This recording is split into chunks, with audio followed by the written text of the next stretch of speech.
Shalom, jemaat yang terkasih di dalam Tuhan Yesus Kristus, masih bersama Resapi, renungan singkat pemeliharaan iman. Renungan hari ini saya bacakan dari surat Yakobus pasal yang keempat, ayat 14b hingga ayat ke-15. Surat Yakobus pasal yang keempat, ayat 14b hingga ayat ke-15. Apakah arti hidupmu? Hidupmu itu sama seperti uap yang sebentar saja kelihatan lalu lenyap. Sebenarnya kamu harus berkata, jika Tuhan menghendakinya, kami akan hidup dan berbuat ini dan itu. Demikian firman Tuhan, terpujilah Tuhan. Jemaat yang terkasih di dalam Tuhan Yesus Kristus, suatu hari seorang supir truk ekspedisi memiliki tugas untuk mengantarkan muatan yang isinya burung-burung dara yang masih hidup beserta dengan sangkarnya seberat 2 ton kalau di total beratnya. Sedangkan sang supir mengetahui kalau kapasitas angkut dari truk yang akan dikendarainya hanya mampu mengangkut 1 ton beban muatan full. Namun alih-alih tidak mau bisnisnya merugi kalau harus mengantarkan bolak-balik dengan jarak yang mungkin lumayan jauh, sang supir memaksakan truknya dengan kapasitas 1 ton itu diisi dengan burung-burung dara seberat 2 ton. Akhirnya mulailah dia dalam perjalanan. Sambil setiap setengah jam dia menepi truknya ke bahu jalan, dia turun melihat keadaan muatannya sambil membawa ranting pohon. Dia memukul-mukulkan ranting pohon itu ke setiap sarang burung dara itu, lalu dia kembali meneruskan perjalanannya. Nah, Bapak, Ibu, dan Saudara sekalian, hal tersebut dia lakukan berulang-ulang kali sepanjang perjalanan. Dan tentu saja mengundang tanya salah satu pengemudi truk lainnya yang ada di belakang persis dari truk muatan burung dara ini.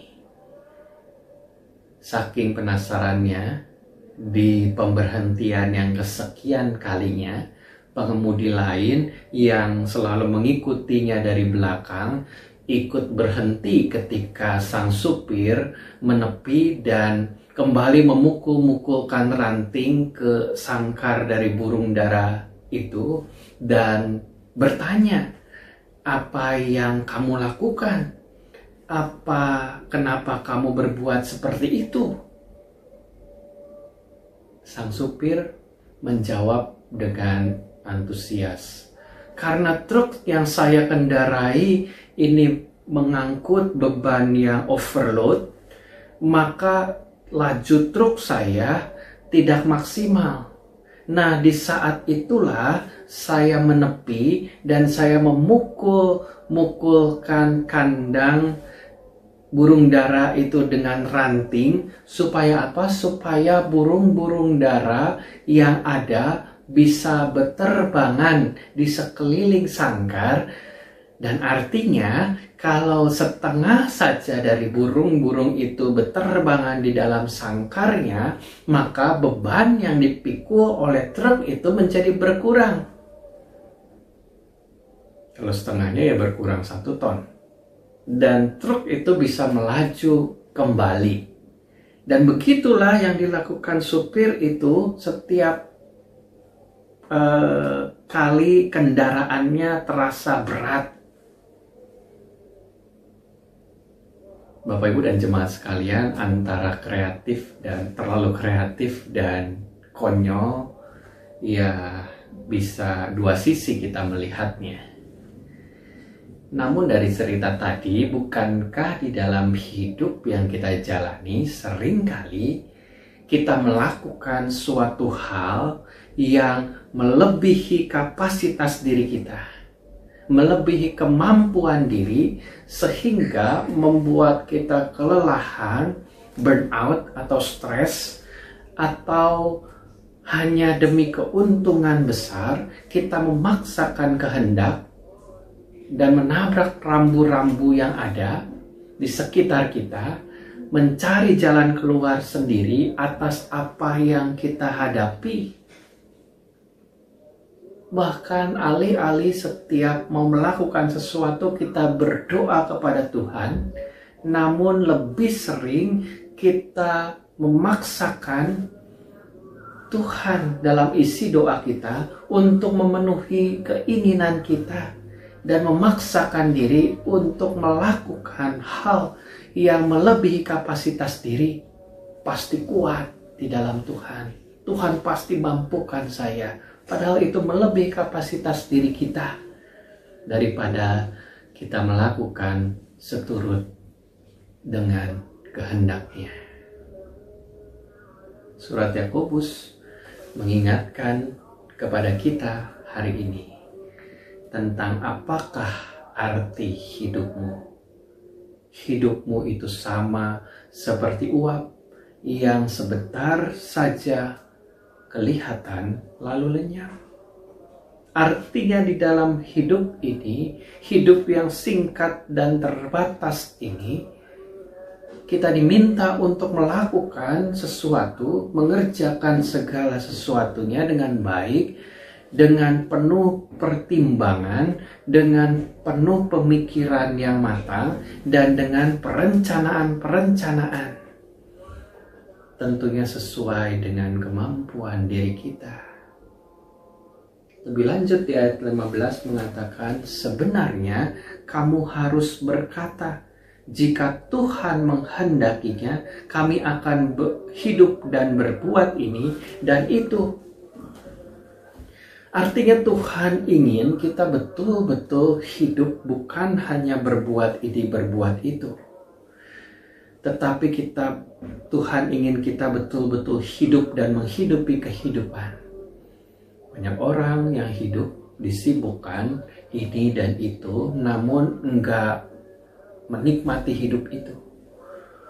Atau hidupnya kayak robot karena berkutat dengan rutinitas, bahkan kegiatannya overload. Hidupnya diperbudak oleh keadaan, tidak menikmati.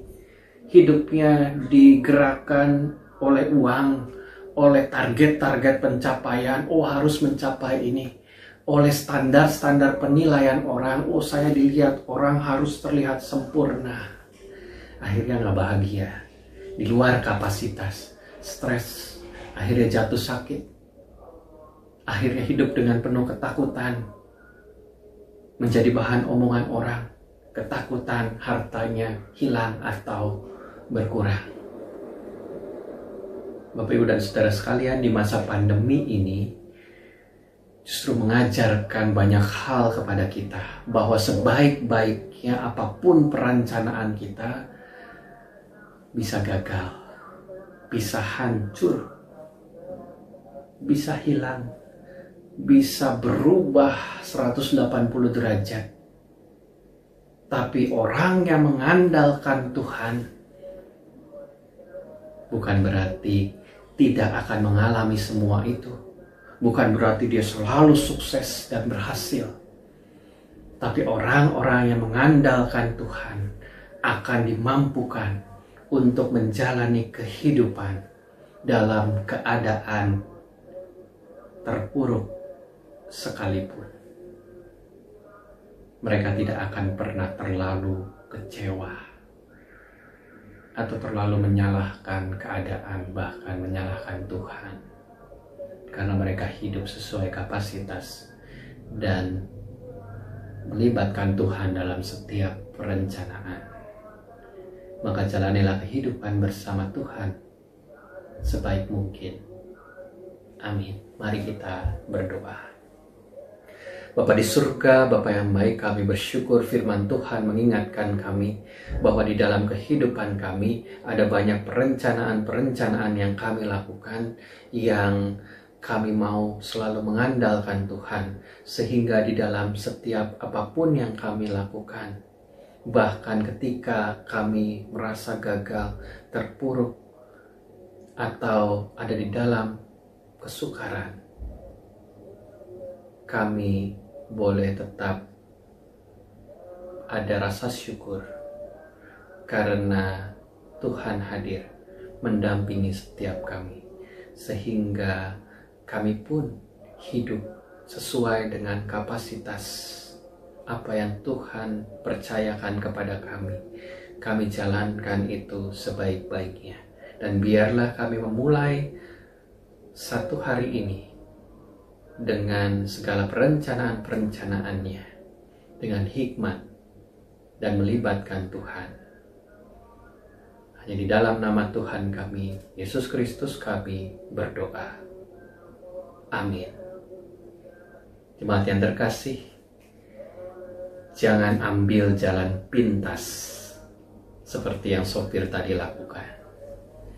Tapi berbuatlah ini, berbuatlah itu sesuai dengan kapasitas, dan libatkan Tuhan di dalam perencanaan hidupmu.